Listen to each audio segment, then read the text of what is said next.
C'est parti avec votre émission Décrypte-Éco. Mesdames et messieurs, bienvenue donc à vous.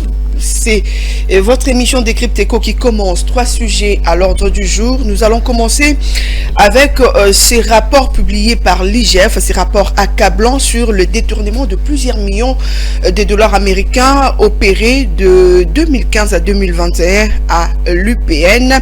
On va également aborder la question de l'interdiction par l'IGF toujours de sortie de fonds des comptes de tous les comptes ouverts par l'Hôtel des Villes, mais également nous allons aborder la question de la campagne, précisément la campagne présidentielle à quelques jours de la fin de cette campagne.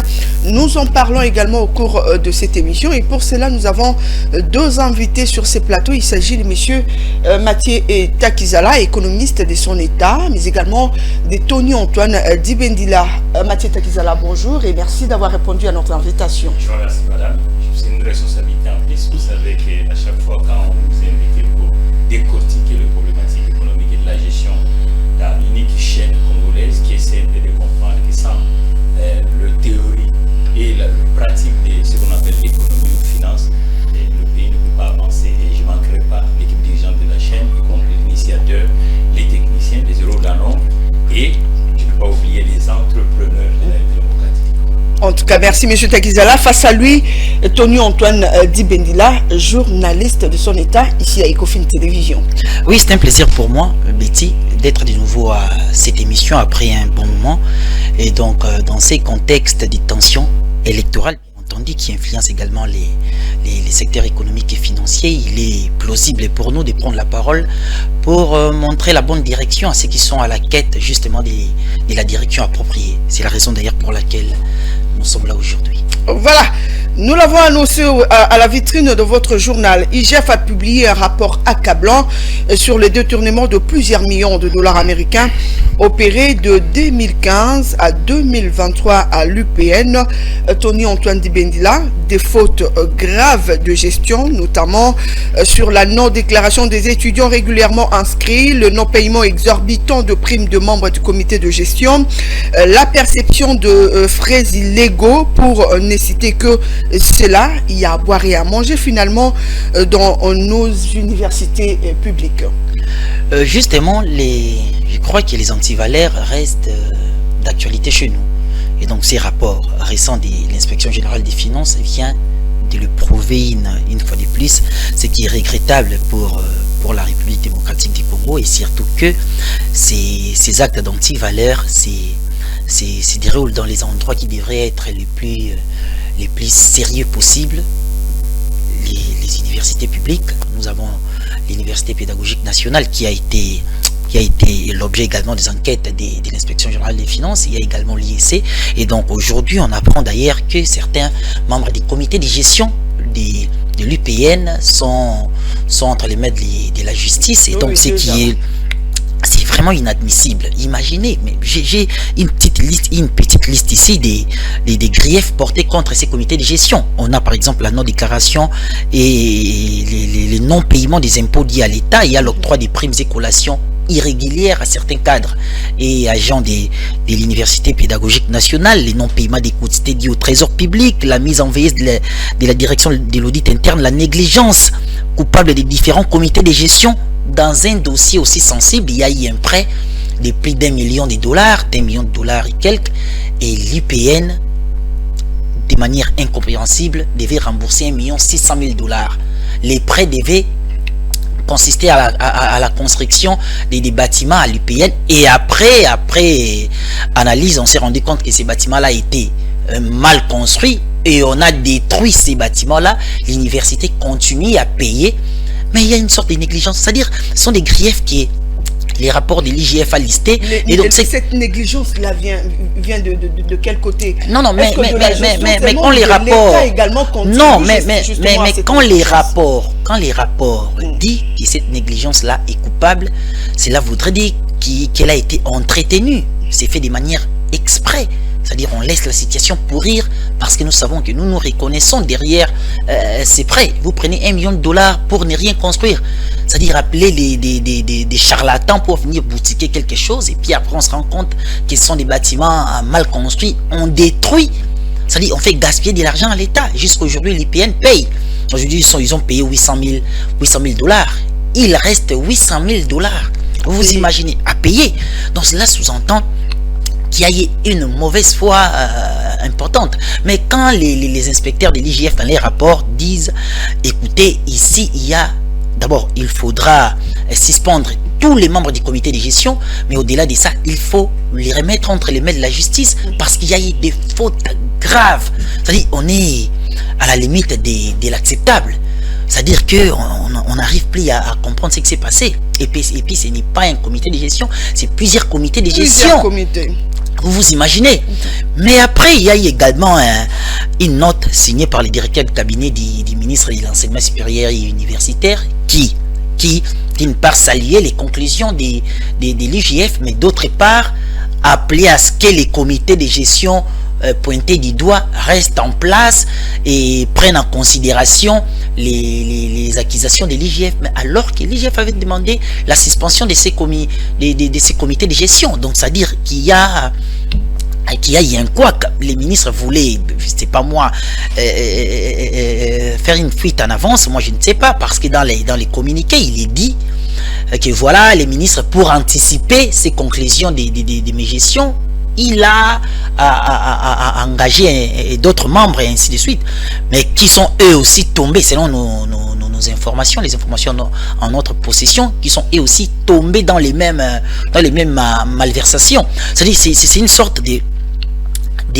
fléaux qui s'est enraciné dans la gestion de l'UPN, mais je crois que pas seulement.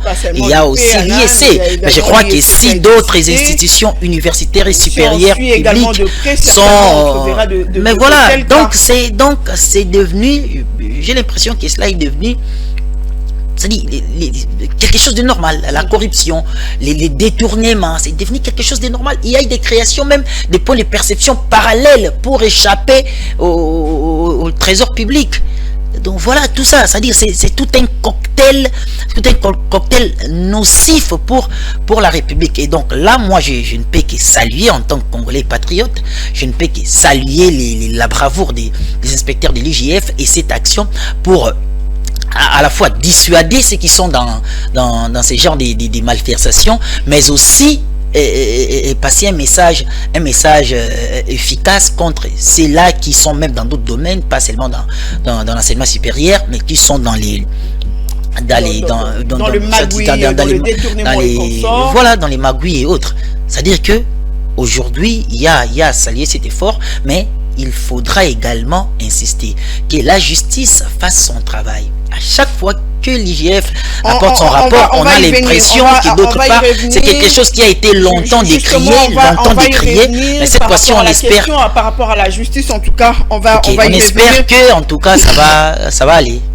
Monsieur Takizala, parmi le grief qu'on reproche à l'UPN, il y a notamment le non-paiement de taxes.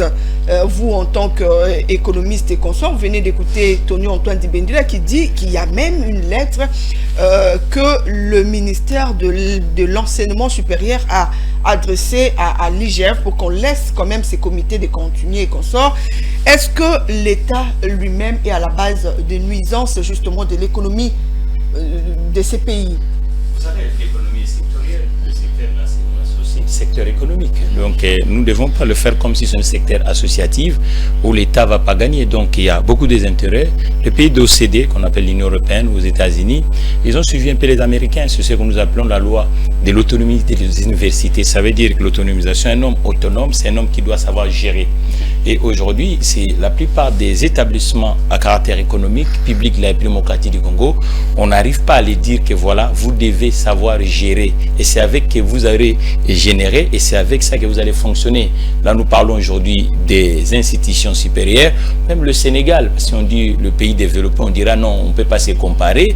Au Sénégal, c'est pareil. Ça veut dire que le comité de gestion d'un établissement public à caractère universitaire, ça ne dit pas qu'il faut que ce soit uniquement les personnels scientifiques du bord de l'école, on appelle le professeur d'université, y compris les gestionnaires du bord de l'entreprise. C'est-à-dire qu'ils participent pour gérer, administrer les fonds et la philosophie de l'établissement public. Parce que l'IPEN est national. C'est-à-dire que là, on parle de photographie de Kinshasa, mais on peut avoir aussi le même problème, par exemple, dans le Bandundu ou à l'Équateur, ainsi de suite. Je crois qu'aujourd'hui, ça fait pendant longtemps. Moi, j'ai toujours dit dans le plateau de télévision, nous devons comprendre les lignes de débarcation entre la gestion publique du côté administratif et la gestion publique à caractère économique et financière. Et heureusement, nous sommes dans une chaîne financière. C'est-à-dire qu'aujourd'hui, économique.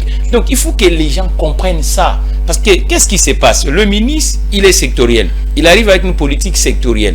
Mais la gestion d'un établissement public à caractère universitaire, il y a des gestionnaires. S'il y a des couacs, automatiquement, ces gens-là doivent nous montrer qu'est-ce qui s'est passé.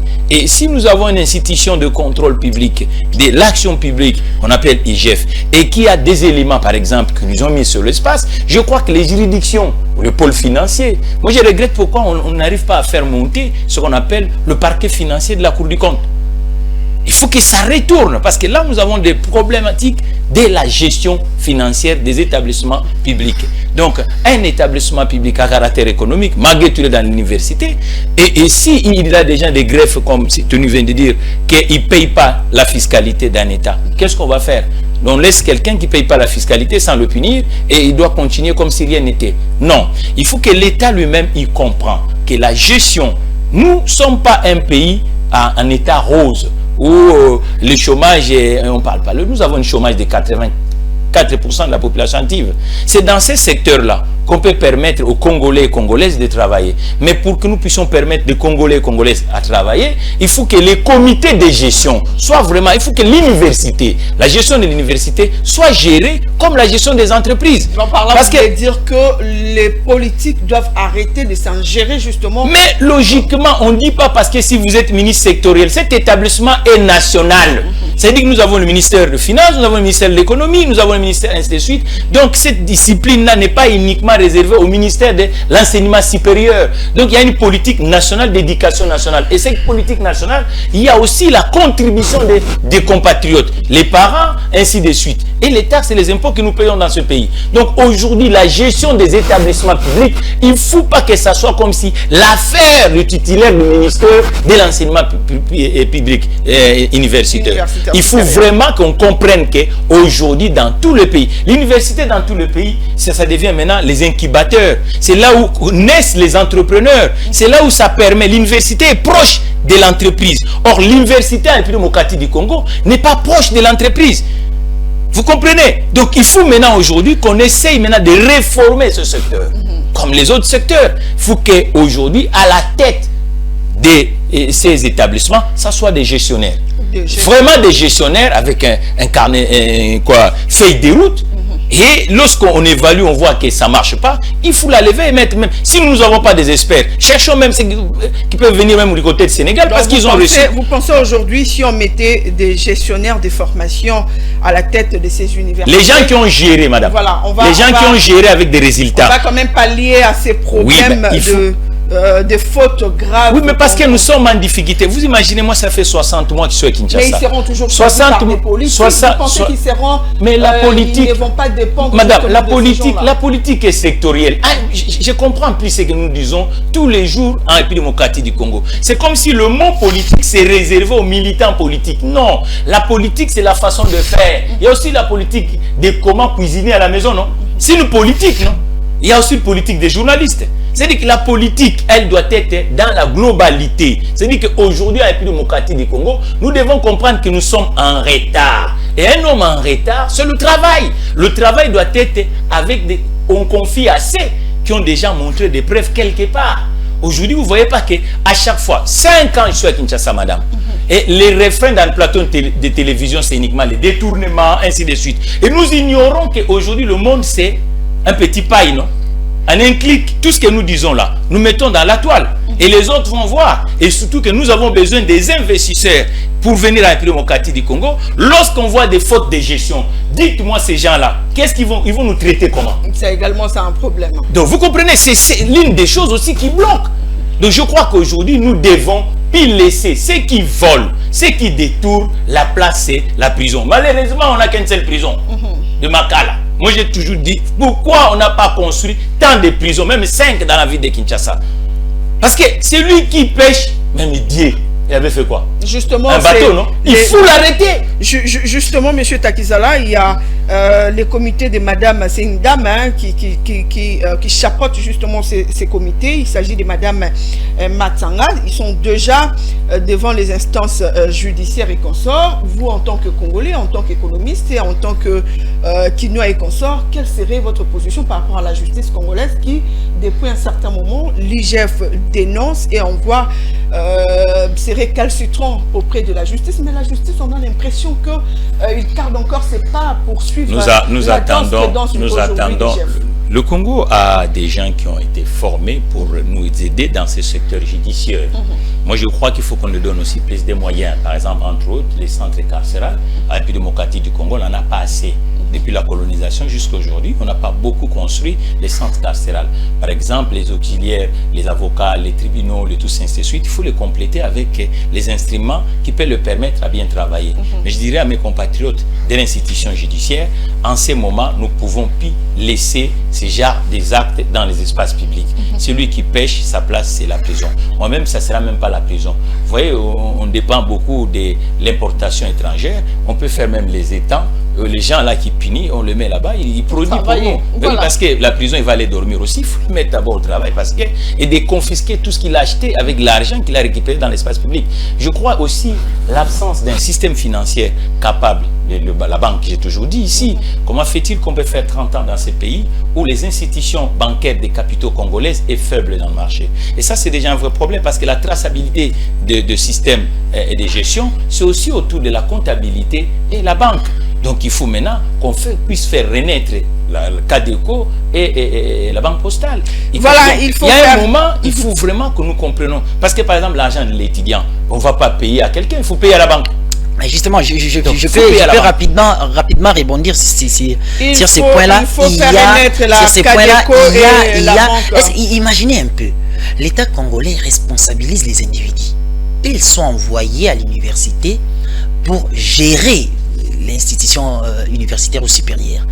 Mais ils arrivent sur place, ils s'organisent, ils réfléchissent, se mutualisent et développent un plan de pillage. Et cela, ils mettent par exemple en veilleuse la direction de l'audit interne. C'est-à-dire, c'est vraiment un plan réfléchi. Ce sont des gens qui sont en train de réfléchir. Aujourd'hui, on a mis la main sur l'actuel comité de gestion. Mais le rapport est clair. Il y a eu d'autres commissions et comités de gestion, il y a eu comité Kasunda, il y a eu comité Kimwanda, voilà justement, tous ces comités-là, on doit les rechercher. Il y a des actes, bien entendu, des actes de mégestion et l'IGF là si bien décrite dans son rapport. C'est pourquoi, lorsque vous parlez, il y a une question qui me vient en tête. Est-ce qu'on peut dire aujourd'hui que les contrôles concomitants a montré ses limites? Non, c'est d'ailleurs très efficace. Sans les contrôles concomitants, je crois que vous allez vous rendre compte que l'histoire des détournements et tout n'a plus assez d'ampleur comme à l'époque. Parce que déjà, imaginez qu'il y a... on continue quand même à mais c'est pas les inspecteurs de l'IGF ne sont pas partout, il faut le savoir. Mais lorsqu'il y a dénonciation et autres, c'est à ce moment-là que l'IGF envoie ses inspecteurs dans les endroits où il n'y a pas l'encadrement de l'IGF.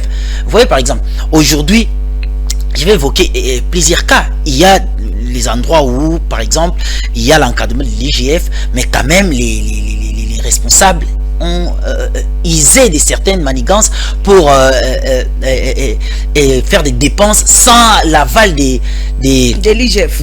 l'encadrement de l'IGF. Et à ce moment-là, rapidement, on peut mettre la main sur eux, mais les inspecteurs ne sont pas partout.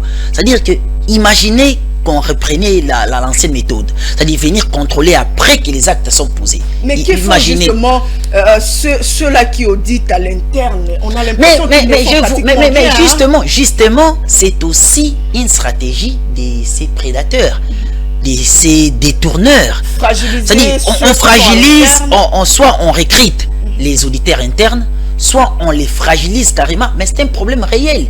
J'ai, il n'y a pas longtemps, participé à plusieurs conférences des auditeurs internes du Congo, à Congo, mais j'entendais les auditeurs les dire, pardon. Mais ils sont là, ils travaillent. Mais comment est-ce qu'ils vont poser les actes? Ils dépendent de leurs directeurs généraux, des comités de gestion. Mais comment est-ce que... Mais comment bloquer, même si on est au courant, comment le faire? Mais c'est les DG qui va vous sanctionner, on peut vous faire partir, c'est compliqué. C'est très compliqué. C'est pourquoi justement, il faudra réfléchir comment renforcer ces directions des audits internes de chaque institution et établissement public ou entreprise publique. Le relier directement à l'IGF, est-ce que ça serait également une solution? Bon, là, il faut laisser aux experts la possibilité de réfléchir autour de ça parce que c'est aussi très technique. C'est aussi très technique. Cher Tony, pourquoi fait-il qu'on a fait presque 40 ans, le phénomène mutation n'existe plus? Ça, c'est déjà un vrai problème. C'est-à-dire que nous partons plus dans la... Vous pensez que ça serait également une solution? Oui, mais c'est bien logique, entendu. parce que là, c'est n'importe quoi. Vous voyez que nous partons toujours dans la même logique de la facilité où on ne dit pas avant de nommer les gens. Ça, c'est déjà un vrai problème. Avant de nommer les gens dans des établissements à caractère public, qui, économiquement parlant, il faut d'abord auditer, comprendre qu'est-ce qui se passe là-bas, et puis il faut miter les gens.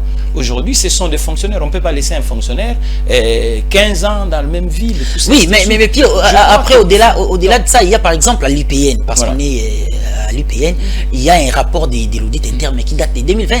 Mais si on creuse dans ces rapports, on va se rendre compte que c'est fantaisiste. Il n'y a pas un rapport accablant. Un rapport creux. Je crois qu'il faut d'abord aujourd'hui, et là on parle de primes. À quel moment on doit donner le prime à un travailleur? Voilà. Il faut le prime d'abord, ça signifie quoi? On donne des primes même pour des actes normaux, ordinaires. Donc, le prime on va donner par rapport à... Qu'est-ce qu'ils ont fait de plus pour cette université pour qu'on donne le prime? Parce que c'est ça le Ils ont posé le même acte. Et pour ces mêmes actes qui rentrent dans les cadres de leurs attributions, ils obtiennent des primes. Voilà, on va changer de sujet. Interdiction par l'IGF des sorties des fonds des comptes de tous les comptes ouverts par l'hôtel des villes. Monsieur Takizala, vous êtes économiste. Que peuvent être les raisons, justement, lorsqu'on interdit, par exemple, à une institution aussi grande que l'hôtel des villes de ne rien faire sortir jusqu'à nouvel ordre? Il n'y a eu jamais eu de résultats à une gestion sans contrôle. Et beaucoup de gens, on appelle parce qu'on a pris la ville de Kinshasa comme une petite administration parce qu'on l'appelle ville. Or, Kinshasa, quand on voyait rien que la démographie, c'est un pays. 20 millions d'habitants. Ça veut dire que celui qui est à la tête de la ville de Kinshasa, c'est comme si le président de Cameroun. Alors, quand vous arrivez, il y a beaucoup de dangers. Donc, il y a tous les secteurs de la vie nationale à alimenter dans la ville de Kinshasa. Et beaucoup plus aussi, ceux qui arrivent à la tête de la ville de Kinshasa se confondent avec le gouvernement central. Ils ignorent qu'ils gèrent un pays. C'est ça le vrai problème. Or, comment fait-il quelqu'un qui a la tête, par exemple, de 20 millions d'âmes et le lendemain, le gestionnaire des comptes, par exemple, une banquier ou l'État vous dit non, vous n'avez plus droit. Ça, c'est déjà un vrai problème. C'est-à-dire qu'il faut maintenant que, heureusement, nous sommes en période électorale, il y a des amis qui veulent devenir les contrôleurs de la gestion de la ville de Kinshasa du côté de l'Assemblée provinciale. Ils doivent comprendre qu'ils sont en train de chercher à être des députés d'un pays qu'on appelle Kinshasa. Même nous sommes dans le système unitaire, mais vu la démographie, vu les enjeux de la ville de Kinshasa, parce que Kinshasa est le premier territoire de la République qui crée plus de ressources dans le système de la PIB annuelle de la République démocratique du Congo. Il y a plus d'actifs à Kinshasa que nulle part en République démocratique du Congo. Or, malheureusement, qu'est-ce qui se passe? Dans la ville de Kinshasa, nous devons avoir plusieurs représentants sectoriels de la vie. Par exemple, dans des journalistes, les entrepreneurs, les juristes, ainsi de suite. Et si on faisait des équipes comme ça, la ville de Kinshasa pouvait avancer. Mais ironie de l'histoire, la politisation de la République démocratique du Congo fait qu'à chaque fois, à la tête de cet giga pays qu'on appelle Kinshasa, on se retrouve uniquement avec les représentants des partis politiques. C'est ça le vrai problème. Et on confond. Or, la ville de Kinshasa doit avoir une administration. Parce que l'administration politique, c'est autre chose. L'administration administrative, c'est aussi autre chose. Mais quand vous le voyez à chaque fois, et ça, il faut que ça change. Ça, vraiment, il faut que ça change. Parce qu'aujourd'hui, comment on va financer les écoles dans la ville de Kinshasa parce que les comptes sont bloqués? Comment on va regarder, par exemple, la problématique de l'insécurité dans la ville de Kinshasa parce que les écoles... Et ils se confondent parce qu'il y a le gouvernement central. Or, ceux qui sont à la tête de la ville de Kinshasa doivent faire leur travail. Vous voyez, c'est comme un enfant. Le papa, comme il est là, il s'amuse. C'est ce qui se passe toujours dans la ville de Kinshasa. Comme il y a la primature de la République démocratique du Congo et toutes des institutions, et ceux qui sont à la tête de la ville de Kinshasa fait un peu de ce genre de confusion. La gestion, on doit avoir ce qu'on appelle le contrôle orthodoxe. Donc, tous actes que vous posez, on doit contrôler. Il y a, comme on dit dans la vie, il y a des droits et des devoirs. Et la ville de Kinshasa, depuis que je suis à Kinshasa ici, depuis 2019 que je suis retourné un peu ici, je vois que ce qui sort uniquement dans les espaces publics pour ma ville, on l'appelle Kinshasa, c'est toujours ce genre de fêtons. Or, la ville de Kinshasa doit avoir c'est parmi les villes congolaises où il y a le taux de chômage, il n'y a même pas le pourcentage. Très élevé. Voilà. Vous comprenez? Voilà. Donc, le problématique des logements, un vrai problème, parce que vous devez savoir que le logement coûte extrêmement cher dans la ville de Kinshasa. La ville de Kinshasa n'a même pas de politique des logements subventionnés. C'est là où on devait les attendre. Mais à chaque fois, il n'y a que ça. On dit on construit une route, on fait tout ça ainsi de suite. Je crois que cette fois-ci, et ils doivent savoir que être leader ou être à la tête d'une communauté humaine qu'on appelle la ville de Kinshasa, il faut vraiment être modèle. Espérons qu'ils vont écouter. Espérons qu'ils vont écouter. Tony Antoine Dibendila, on parle de surfacturation, on parle de détournement des fonds et consorts. Le problème également du grand marché, communément appelé Zando, serait également l'une des raisons et consorts. Vous, en tant que Kinois, quelle est votre manière de décrypter justement cette question? Je crois que la décision de l'inspection générale des finances, celle de geler les comptes bancaires de la ville de Kinshasa, était prévisible. Je pense que vous savez, depuis un certain temps, il y a la mission d'encadrement de l'IGF à l'hôtel de ville de Kinshasa. Et après que cette mission s'est rendu compte qu'il y avait des dépenses qui ont été exécutées sans l'aval au préalable de cette mission, et l'IGF a pris des décisions.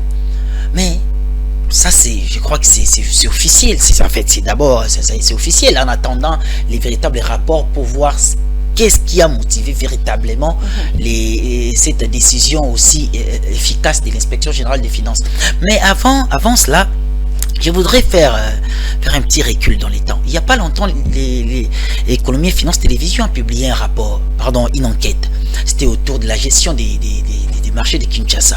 Et nous avons reçu les directeurs généraux de la RGMK, la régie qui gère les marchés de Kinshasa. Mais il fallait écouter ces messieurs parler. Qu'a-t-il dit? Que Kinshasa, c'était... Kinshasa... Voilà, mais Kinshasa était quasiment un pays, comme l'a dit les co-débatteurs. Et puis, il faut également écouter le vice-gouverneur qui dénonçait il n'y a pas longtemps le fait qu'il n'y a presque jamais eu des conseils des ministres provinciaux. Mais c'est le gouverneur qui doit... On l'a traité de tous les mots. Hein, mais voilà, je me rappelle encore. Mais voilà. Après lui, il y a eu également M. Godempoy. C'est ce que je dis. Il n'y a presque jamais... Le vent de marée. Il n'y a presque jamais eu des conseils des ministres provinciaux. Mais comment est-ce qu'on gère la province, Kinshasa? Comment est-ce qu'on la gère? Et puis aujourd'hui, quand une telle décision de l'IGF tombe, attendez-vous à ce qu'il y ait des représailles aussi efficaces à la taille des méfaits qui ont été certainement commis. Aujourd'hui, les grands marchés Zando, combien de personnes sont au chômage parce que ces marchés-là étaient bloqués? Les gens ont espéré que, voilà, on attendait un bijou avant la fin du 2023. C'était d'ailleurs de novembre jusqu'à aujourd'hui.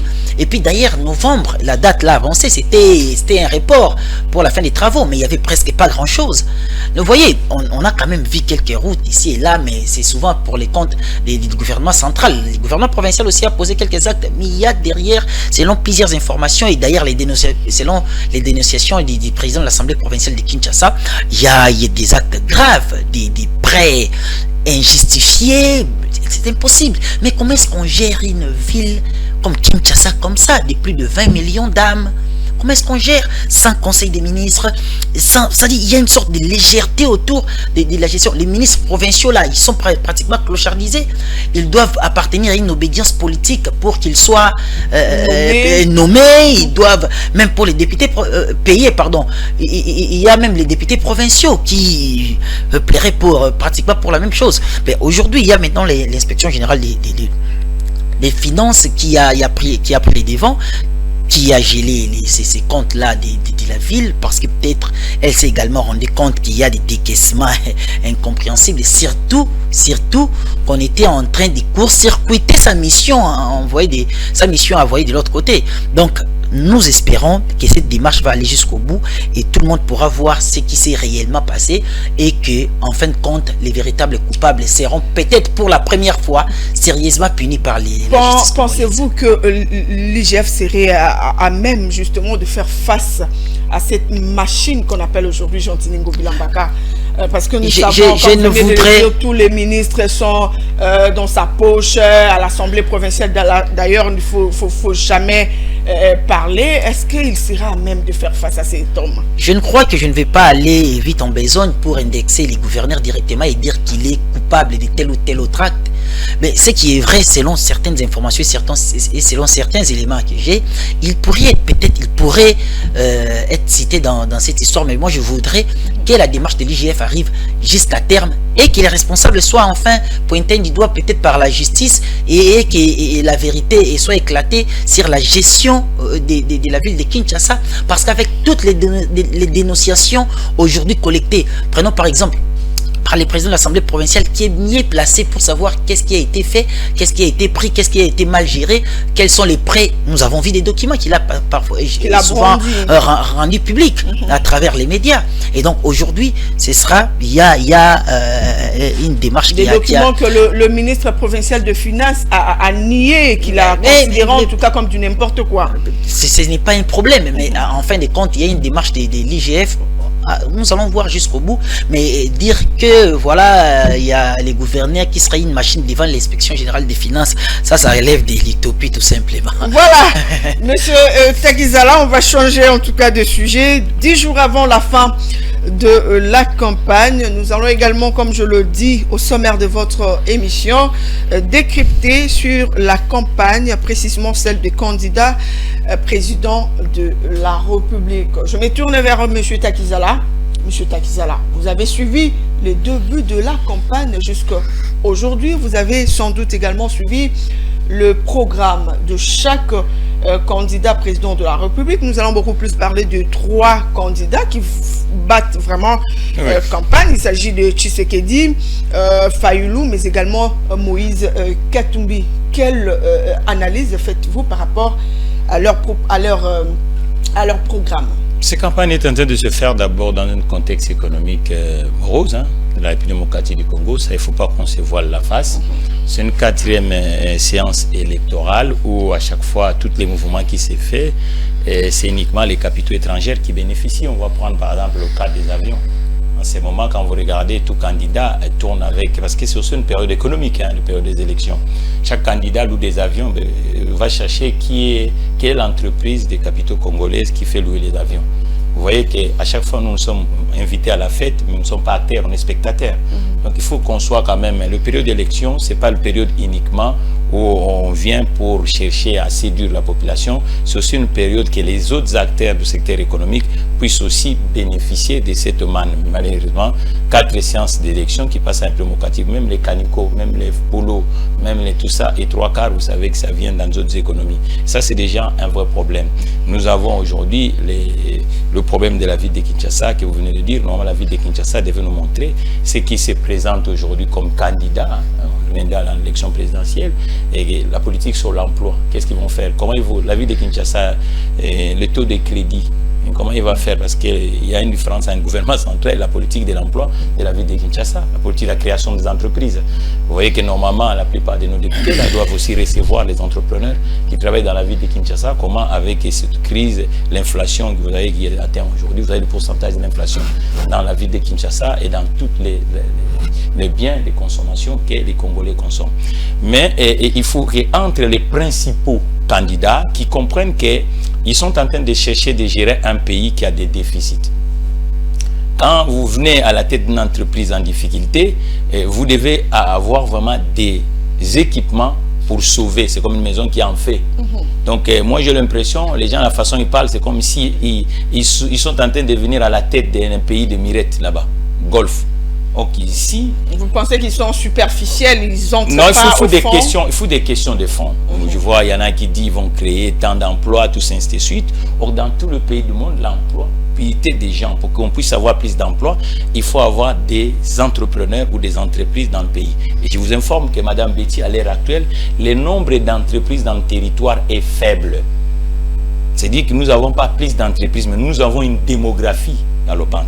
Nous avons ici un vrai problème de ressources humaines. Ça veut dire qu'il ne suffit pas d'envoyer nos enfants à l'école ou à l'université, mais ces enfants, quand ils sortent, ils ne sont pas prêts à employables. Ce qu'il faut une politique pour que ceux qui quittent l'école puissent regagner la partie qu'on appelle, est-ce qu'il faut financer par exemple? Moi je voulais plus que ça soit concret, avec du chiffrage réel. Il ne faut pas que ça soit superficiel. Oui, les intentions sont là, mais les intentions doivent être matérialisées avec le chiffre. Quelle réforme qu'on va mettre dedans? Pourquoi 50 ans en arrière, on n'a pas créé plus d'emplois? Pourquoi avec le moment difficile de 2023, on va créer plus d'emplois? Avec quel acteur? Dans quel secteur on va s'appuyer? Beaucoup plus on parle de l'agriculture, mais je vous informe que sur le territoire à l'heure actuelle, et dans tous les recoins de la République démocratique du Congo, vous ne trouverez même pas là où on vend le tracteur. Même un magasin, parce que les gens pensent que l'agriculture c'est uniquement le coupe-coupe. Non. Et vous ne trouvez même pas là où il faut stocker. Vous comprenez? C'est-à-dire que même une banque, même une coopérative, c'est un vrai problème. Il faut déjà réformer. Il faut évaluer ça aussi en pourcentage et en valeur financière. Que pour que nous puissions créer par exemple 30 millions d'emplois, nous allons avoir besoin de 2 ou 3, 4 milliards. Et ces 3, 4 milliards, on va le prendre ici. Et aujourd'hui, nous avons le nombre d'entreprises dans le territoire, c'est ça. Et moi, quand j'arrive, je vais créer cette politique pour que nous puissions avoir un nombre d'entreprises comme ça. Et qu'aujourd'hui, qu'est-ce qui bloque d'abord les entreprises qui sont à la République démocratique du Congo? Qu'est-ce qui les bloque pour créer des emplois? Ça, j'entends pas ça. L'hébergement de l'entreprise, c'est un vrai problème. Vous voyez, pour être un patron, aujourd'hui, à la République démocratique du Congo, c'est un vrai problème. Vous n'avez ni crédit, ni financement, ni hébergement. Et la douane, nous sommes notre port, par exemple, de Matadi, et parmi les ports qui coûtent trop cher dans le continent. Donc, il y a tous ces éléments. Moi, je voulais plus que ça soit concret et qu'autour des candidats aussi, qu'on puisse voir aussi les experts sectoriels, pas uniquement les experts du bord de la politique. C'est-à-dire qu'on voit, ah, Maman Betty, bah, c'est le patron de telle entreprise. Mais c'est ce qu'on voit dans tout le pays. On va croire que derrière l'idée de ces messieurs-là, on peut créer plus d'emplois. Il suffit que cette entreprise se généralise dans le 26 provinces. Donc là, on est sûr, parce qu'il y a un modèle économique. Mais là, nous partons dans des superficiels. On dit, voilà, je vais créer, je vais faire ça, chiffrer les choses, justement, donner vous avez suivi le 3 que je venais de citer, qui est dans les concrets. Non, je vous dis, là je parle comme un praticien de l'économie, voilà, et un entrepreneur, un économiste. Justement. Je vous dis qu'il faut que ça soit chiffré. Nous avons un taux de... Qu'est-ce qui bloque d'abord aujourd'hui la création de la valeur en République démocratique du Congo? Je vous l'énumère. Nous avons un problème de couverture de l'énergie électrique qui est faible. Nous avons le nombre de kilomètres de routes qui est faible. Nous avons aujourd'hui le financement destiné à l'entreprise qui est faible. Nous avons le pouvoir d'achat des Congolais qui est faible. Donc, il y a beaucoup d'éléments. Donc, 3 quarts, il y a des entreprises, mais le nombre est faible. Nous avons une démographie qui est supérieure, madame. C'est-à-dire que les entreprises, je suis chef d'entreprise en exercice en République démocratique du Congo. Je viens de faire 60 mois. Même pour avoir un petit contrat avec une dizaine ou une quinzaine de véhicules, c'est un vrai problème. Vous comprenez? Il faut déjà pallier la maladie. C'est quoi le problème de la maladie? Il ne suffit pas d'aller dans le superficiel. Il faut dire aujourd'hui, dans le Katanga, regarde le nombre d'entreprises dans tel secteur. Et ces entreprises manquent quoi? Qu'est-ce qu'on doit faire pour que le... C'est pour ça que vous voyez, ils ne visitent même pas les entreprises. Parce que leurs alliés, ce sont des chefs d'entreprise, du bord privé et public. Parce que le politique tout seul, même il a des intentions. S'il n'a pas les alliés qu'on appelle le chef d'entreprise, les emplois ne se créeront pas. Donc les intentions seules ne comptent pas. Non, il faut matérialiser, il faut un socle. Le socle, nous devons prendre. Parce que quand vous dites par exemple l'agriculture ou le logement, mais ce n'est pas le politique qui va faire ça. C'est-à-dire que dans le logement, nous devons avoir les acteurs sectoriels, les entreprises qui sont dans le secteur, et la politique va faciliter pour que ça avance. Mais aujourd'hui, vous voyez que tous, ils sont tentés de tourner. Cite-moi celui qui a rencontré le chef d'entreprise. Les chefs d'entreprise, pas uniquement par le projet, mais ceux qui sont sur le terrain avec des entreprises. Malgré tout, ils ont des difficultés même à voir un truc. C'est ça le vrai problème. Vous voyez, par exemple, il n'y a pas longtemps, le candidat Félix a rencontré quand même le chef d'entreprise, hein, ceux-là qu'ils ont appelés les millionnaires et consorts. Mais Madame, vous savez, le mot million, il ne faut pas que ça complexe les gens. Million à un chef d'entreprise, c'est le million aussi en collaboration. C'est-à-dire que le chef d'entreprise a besoin pas que de l'argent, il a besoin aussi des relations professionnelles. Il doit avoir des fournisseurs, il doit avoir le banque, il doit avoir le client, il doit avoir... Et toutes ces collaborations, on peut l'évaluer aussi en millions de collaborations. Voilà. Maintenant, le vrai problème aujourd'hui, nous disons à nos candidats, il faut qu'ils reviennent sur terre. Et sur terre, c'est quoi? Aujourd'hui, le nombre d'entreprises dans le territoire est faible. Et même les entreprises qui sont sur le territoire, parce que c'est autour des entreprises ou des administrations qu'on peut créer d'emplois. Peut créer d'emplois. Il faut maintenant qu'ils reviennent sur terre parce qu'ils évaluent, ils disent la PIB, il y en a qui disent qu'ils vont aller à 300 milliards, qui inventent, je ne sais pas, quelles sont des réformes qui vont apporter les 300 milliards ou tout ça ainsi de suite. Parce qu'aujourd'hui, nous savons, nous tous, qu'économiquement, ce pays est à réformer. Voilà. Tony Antoine Dibendila, quelle est votre analyse après avoir suivi justement les 3 candidats dont je venais de citer et le nom tout de suite? Oui, en fait, moi je voudrais élargir un peu plus pour dire que, en fait, au cours de cette campagne électorale, il y a 2 pôles qui se sont créés. C'est-à-dire, il y a ces candidats qui sont beaucoup plus audibles et les autres sont presque mis en veilleuse. C'est-à-dire, ils ne sont pas assez, on les écoute pas assez. Mais parmi ceux qui sont très actifs, vous les avez cités, il y a le président Tshisekedi, il y a Martin Fayulu, et il y a les candidats Moïse Katumbi. Je crois que chacun a ses discours et nous avons entendu Katumbi évoquer le fait qu'une fois au pouvoir, il pourra mettre fin à la guerre dans les 6 prochains mois. Bon, là moi je suis en train de réfléchir et voir comment est-ce qu'on peut mettre fin dans les 6 prochains mois à cette guerre qui a des racines et qui date de plus de 20 ans.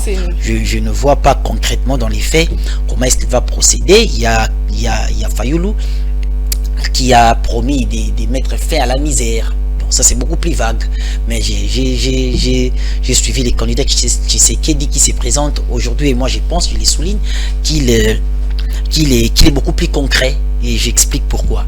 Il a promis cette fois-ci d'être les candidats les candidats de l'emploi, c'est-à-dire que de créer plus d'emplois et en parallèle de consolider. Il évoque, a créé de créer plus d'emplois. Il a dit près de 6 millions. Il dit qu'il va s'appuyer sur l'entrepreneuriat. Et ça ne sera pas une génération spontanée s'appuyer sur l'entrepreneuriat. Nous savons qu'il a activé l'ARESP, l'autorité de régulation de la sous-traitance. C'est un secteur longtemps abandonné dans notre pays. Vous savez, les entrepreneurs congolais, dans n'importe quel secteur, et même la sous-traitance, ce sont les étrangers qui avaient cette histoire-là entre leurs mains. Aujourd'hui, on voit l'ARESP se déployer à travers la République, justement pour évoquer le fait que la sous-traitance aujourd'hui doit revenir aux Congolais comme l'exige la loi.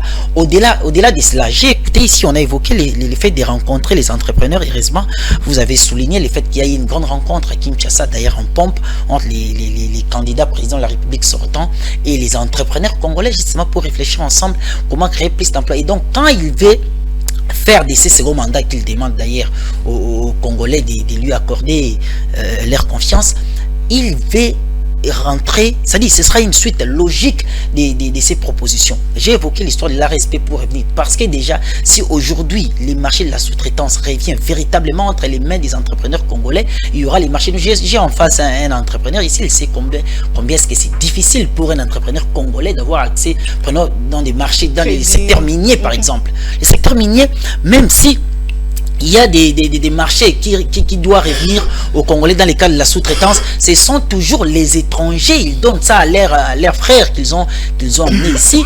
Et voilà que l'ARESP voudrait résoudre cette question-là. J'ai évoqué ça, j'ai évoqué l'histoire de l'entrepreneuriat. Nous savons aujourd'hui que les Congolais sont il y a plusieurs Congolais dans les secteurs informels. Mais si on s'organisait aujourd'hui, il l'a dit, je crois qu'il n'y a pas longtemps, lors d'un conseil des ministres, cela a été évoqué, faire en sorte que ceux qui sont dans l'informel, en fait, alléger la procédure de migrer de l'informel vers le formel. Et si l'État arrive à ramener ces gens-là vers les formels, ils peuvent être comptés sur papier comme des véritables entrepreneurs.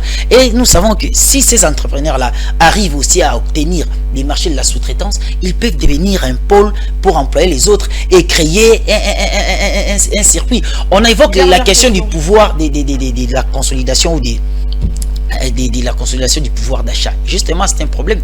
On a évoqué la question de l'agriculture ici parce que justement les candidats Tshisekedi, je voudrais expliquer comment est-ce qu'il est beaucoup plus concret. Il y a pas longtemps les forums agribusiness à Kinshasa. Les membres du gouvernement étaient mobilisés. C'est une initiative du gouvernement congolais et on a compté pas moins de 8 ministres membres du gouvernement de tous les secteurs qui concernent l'agriculture. Il y avait les ministres de l'énergie, les ministres des infrastructures et travaux publics, il y avait plusieurs ministres. Et les ministres des finances, et ainsi de suite. Et les défis principaux qui a été souligné, les investissements dans le secteur de l'agriculture. On peut beau avoir 80 millions de terres arables, on peut beau avoir... Mais comment investir massivement ou comment inciter les investisseurs privés, congolais comme étrangers, à investir dans les secteurs de l'environnement? C'est la réflexion qui a commencé il y a déjà plusieurs mois. Et donc, si les candidats... Qui donneront des fruits après combien d'années? Justement, il y a d'abord des réflexions comme ça. Il faut chercher de l'argent. L'entrepreneur en face l'a évoqué. Où trouver de l'argent pour investir dans les secteurs de l'agriculture qui pourraient, à la fin... On a évoqué la question de la on a évoqué la question de la coopérative. Ça, je voudrais simplement rencontrer les co-débatteurs pour dire qu'il y a déjà des réflexions. Et donc, si les candidats Tshisekedi aujourd'hui assurent qu'il sera capable de créer plus d'emplois et qu'il va consacrer son mandat, entre autres, à la création de plusieurs emplois, ça sera, il est dans la suite logique des efforts déjà fournis. J'ai évoqué la respect, j'ai évoqué l'agribusiness qui est vraiment un des éléments cruciaux pour la gouvernance Tshisekedi. Et justement, si on arrive à avoir plus d'investissement dans les secteurs, on croit bien entendu que cet engagement-là pris au cours durant cette campagne pourrait être concret. Et donc moi je crois qu'il sera dans la suite logique de ces actions. Après avoir écouté Tony Dibendila, avez-vous quelque chose à ajouter? Il a vanté pas mal. Non, je dirais à M. Dibendila, il faut qu'on soit en pratique. Vous comprenez? Ça veut dire qu'on ne peut pas aller comme si nous sommes dans une pièce de théâtre. Il faut que nous soyons concrets. Il faut même le pièce de théâtre, mais on fait ce qu'on appelle une mise en scène. Ça veut dire qu'aujourd'hui, vous devez savoir que M. Dibendila, que les entrepreneurs qui sont sur le terrain, les vrais entrepreneurs, les gens qui ont des charges fixes, qui ont des entreprises, même dans la ville de Kinshasa, moi-même qui est en face de vous, ça fait 5 ans. Je ne vis pas en République démocratique du Congo, mais je suis public. Tout le monde me connaît, mais je n'ai pas un contrat. Il faut que maintenant, les institutions d'appui à l'entrepreneuriat ou à l'entreprise, il faut que les professionnels du monde de l'entreprise soient à l'intérieur. Éviter un peu les refrains habituels de la démocratie du Congo. Nous devons être concrets. Ça veut dire que secteur par secteur, il faut du prototype. Quelles sont les entreprises? Il ne faut pas regrouper les gens comme détails. Il faut que ça soit, nous devons avoir les référentiels dans tout le pays du monde. Vous allez voir que si nous voulons mettre, parce que l'informel, vous avez dit vous-même, dans tous les secteurs, le vrai cancer, c'est l'informel. Mais quelles sont les mesures? On l'évalue à combien? Quelles les mesures incitatives? Quelle est l'enveloppe budgétaire qui est en face? Quel est le plan? Et quels sont les entrepreneurs qu'on va aller avec? C'est pas en rencontrant des gens. Il faut sortir du pessimisme. Il faut sortir du pessimisme. Nous ne sommes pas dans le religieux. Et il ne faut pas. Oui, mais il ne faudra pas. Il ne faudra pas centrer les actions de la gouvernance sur soi-même. On risque de paraître un. Donc moi je crois qu'il faut sortir du pessimisme. Tony, mais c'est Tony, quelqu'un ne peut pas faire 8000 km et faire 60 mois dans un pays et qu'il soit un pessimiste. Non, c'est l'irréalisme. Vous savez, on est habitué à faire du tape-main inutilement. Non, mais sur le plan concret, il faut qu'on soit concret. Notre compatriote Tshisekedi, c'est un frère. On le connaît. On doit lui dire la vérité. Il faut qu'autour de M. Tshisekedi, que ça soit du concret. Le concret, c'est quoi? Il faut maintenant, aujourd'hui, vous nous citez, secteur par secteur, quel entrepreneur on va aller avec au fond. Pareil pour Fayoulou. Il faut que ça soit pareil, il faut que ça soit du concret. Citer les entrepreneurs avec qui on va aller au fond, c'est-à-dire oui, quoi? C'est-à-dire dire que voilà, nous allons donner, dire que voilà, nous allons donner les marchés à tel entrepreneur et nous allons donner les marchés à tel autre entrepreneur, c'est ça? Mais c'est Tony, s'il vous plaît. Non, mais il faut être beaucoup plus clair. Un système économique dans tout le pays du monde. On va pas dire que dans tel secteur, on ira avec tel entrepreneur. Non, mais non, vous êtes journaliste. C'est biaisé. Vous êtes journaliste respecté en démocratie du Congo. Et ce métier, vous faites, c'est un métier, pas le métier de la paix près, mais c'est le métier, il faut que les attitudes soient concrètes. Vous croyez? Dites-nous, dans le secteur de logement, vous allez créer combien d'emplois? Et comment vous allez, quel est le moyen que vous allez mettre? Il faut que ça soit du concret. Ce n'est pas au cours d'une campagne qu'on peut tout dire. Je crois que son projet détaillé et chiffré, son projet détaillé et chiffré et public. Vous pouvez consulter comment il compte réaliser concrètement. Non, voilà, on donne a promis de finir la guerre en 6 mois. Il vous nous donne, même la guerre en 6 mois, il faut, quel est l'enveloppe budgétaire? Ça va nous coûter combien? Alors, mais tout le monde n'est pas concret, c'est farfelu. On va conclure cette émission. On a parlé de ces rapports accablants sur les détournements de plusieurs millions de dollars opérés entre 2015 et 2023 à l'UPN. Mes invités ont donné leur voix sur cette question. On a également évoqué la question sur l'interdiction par l'IGF des sorties de fonds de compte de tous les comptes ouverts par l'Hôtel des Villes. Ils ont également décrypté. Nous avons chuté par cette question de la campagne à quelques jours de la fin de cette campagne. Vous avez écouté, M. Takizala a dit il faut du concret, M.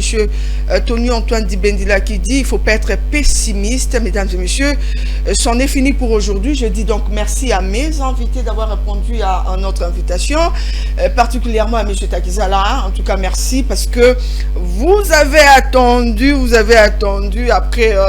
en tout cas, nous vous disons merci. Je vous dis que le travail que j'ai fait pendant 5 ans pour l'entrepreneuriat démocratique du Congo, il faut que les journalistes, vous reconnaissiez même ceux qui nous dirigent. Évitons de faire des pièces de théâtre. Parce que le pays doit avancer. Il faut d'abord sortir du pessimisme. Sinon, vous allez faire 20 ans, 30 ans et à vous également, Tony Antoine Dibendila. C'en est fini pour aujourd'hui, mesdames et messieurs. Merci à vous d'avoir suivi votre émission Décrypteco. Tous les plaisirs étaient pour moi, en tout cas, de les présenter. Le rendez-vous est donc pris pour la semaine prochaine. Au revoir.